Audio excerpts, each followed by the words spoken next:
All right, what's up, Roots? We are back. Today we're going to talk about Connor's bucket of food. Eating. Lots of food. Well, it's empty now, but... Yeah, we're going to talk about benchmark week, but before we do that, Connor, what was in your food bucket? Well, you just put beef and rice in here 3 times a day and you get pretty strong. Is that weighed and measured? Yep. So how many grams of carbohydrate are in there? About 100. And grams of protein? You really put me on the spot. About 50. 50, okay. And how many buckets of food buckets do you eat a day? Usually 3. Is it the same thing? Pretty much, yeah. All right, cool. Well, we're here to talk to you guys about Benchmark Week. This is the last Benchmark Week of 2024. Yep. Okay. Last 2 rounds. So if you're new to Benchmark Week, or if you've been at Benchmark Week, we're going to talk through... I have a cramp in my lat right now. Ouch. We're going to talk through it. So first we're going to talk through the workouts, then we're going to talk about how you would choose, and then we're going to talk about throughout all the work you guys have done and why you should expect greatness and improvement on weaknesses as we do this. So the first workout we've got is Glenn. That's going to be on Monday, 4 time. We've got 30 clean and jerks at 95, 135. So Grace snuck in there. Run a mile, 10 15-foot rope climbs, run 1 mile, and 100 burpees. So this one's definitely our longer time domain test.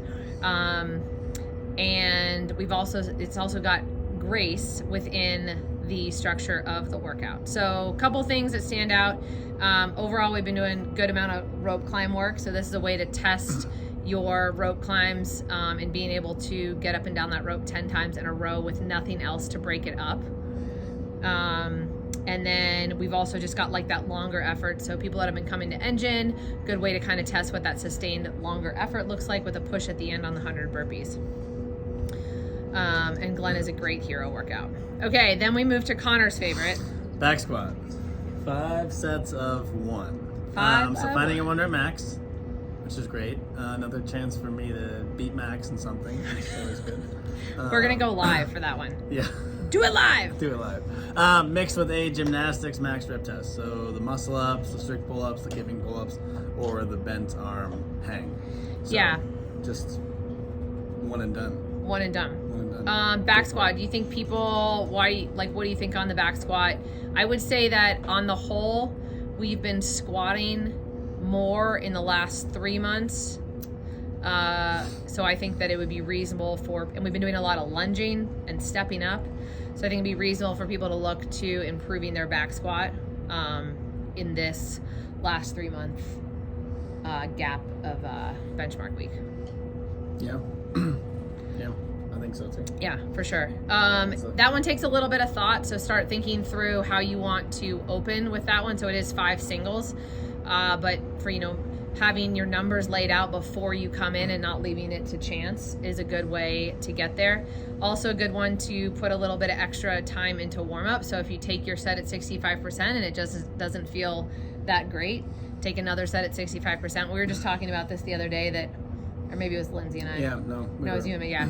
About how, by the time you get to your 3rd set, you're like, I feel really good. Yeah. Yeah. There's always one that should feel good that doesn't feel good. Mm-hmm. And then you just give it time, warm up, and then you're good to go. Yeah. So definitely give yourselves the time to warm up, retake a set if you need to in the warm-up process. And then the max rep for the gymnastic stuff, this one always surprises people because I think all the stuff that happens in warm-up that we don't really think about, like scat pull-ups, the 90 bent arm hang, the rope pulls, those things all add up to improving strict pull-ups, kipping pull-ups, and things like that. So we'll see if we can get some people their first kipping pull-ups in that time. And hopefully people get some good PRs out of that one. Sorry, I closed the door. And then row 1,000 meters. Ouch. So have all the garage doors open, ready to go. Yeah. So this is kind of one of those ones that a lot of times people will look at and they're like, that's it? Just 1,000 meter row. If that one doesn't make you just kind of like squirm around in your chair a little bit, take that one to heart a little bit in that it's basically an 800 meter all out run. Same idea. So we're looking for you to lay it all out on the line somewhere in that 4 minute or less time spot. The only knock on this one is we do L-sits afterwards. Hey, that's variance. Yeah. The world's not going to throw perfect things at you in perfect order. Like, I'd like to move the lighter things or after the heavy things. Yeah. I don't know. And yeah, then we go into an L sit hold. And then Thursday, we've got a squat snatch. Every minute on the minute for 10 minutes, 1 squat snatch. And your score on this one is an interesting one. So there's a little bit of strategy. It's your total load moved across all 10 sets. So it sort of forces a little bit of a balance between riding the line between going heavier, but then also not taking a big goose egg for a miss. Yeah. Yep. Kind of like the stamina aspect. Yep, that's a good point. Again and again and again. Yes, absolutely. And then lastly, we have the quintessential classic CrossFit girl workout of Angie. So 100 pull-ups, 100 push-ups, 100 sit-ups, and 100 air squats. For time, must be done in that order, no partitioning as you see fit. 100, 100, 100, 100. Yeah. All right, so there are your 5. Yeah. How do you decide which one you should absolutely do? I usually just do my favorites. Yeah. Okay. So we can compromise. So you can start by picking the one where you're like, that workout looks awesome. I really want to do that. So in Connor's book, that would be back squat. Okay, then the next step is to pick the one where you say, hell no, I don't want to do that. I don't like anything about the workout. I probably won't be good at it. And I'm a little bit afraid of it. Which one's that? Wednesday, row 1,000. Okay. So then those are the 2 ones that you should definitely do. The one that you absolutely want to do and test. And then the one where you're like not excited or it's a definite weakness for you. Pick those 2. Then from there, the idea that you're going to go hard for all 5 days in a row would be a big ask. And so you're probably going to look to say like, okay, can I get 4 of these guys in here with like a break? So maybe you go Monday, Tuesday, Wednesday, you rest Thursday, you come back on Friday. Maybe you go Monday, Tuesday, rest Wednesday, come Thursday, Friday. Yeah. Like if you go hard Monday, Tuesday, Wednesday, Thursday, and you really want to smash Angie, you can't come into Angie limping. No, you can't. So. Absolutely. You can't. Every person that's walked in today has kind of gone to the garage doors, realized they're closed, and then had to go back to the door.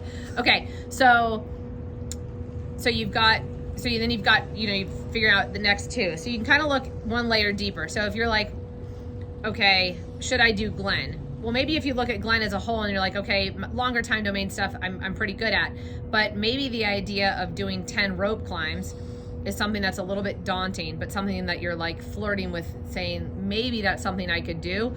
Well, that's a way you could test a specific skill development, something you've been working on over the past 3 months within the structure of a workout. So you could look for a specific movement that you'd want to test to see if you got better at it. So the rope climbs one stands out. And then on Angie, the push-ups and the pull-ups kind of stand out there in terms of like, all right, if you've just dropped a band, if you've been working on push-ups. Because we got the 50, the 75, the 100. So right.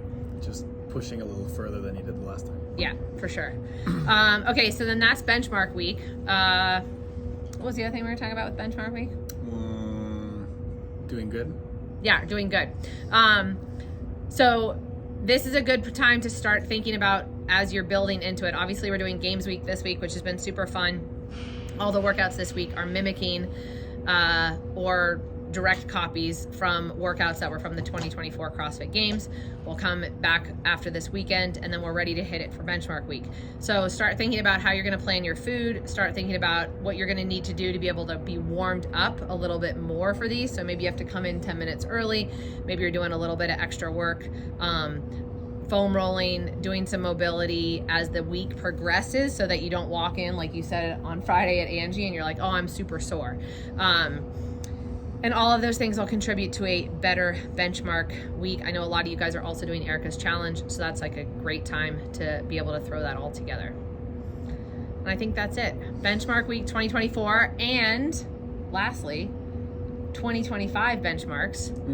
We'll bring those back to you guys, but if you have any long historical favorites, drop them in comments and we will consider them.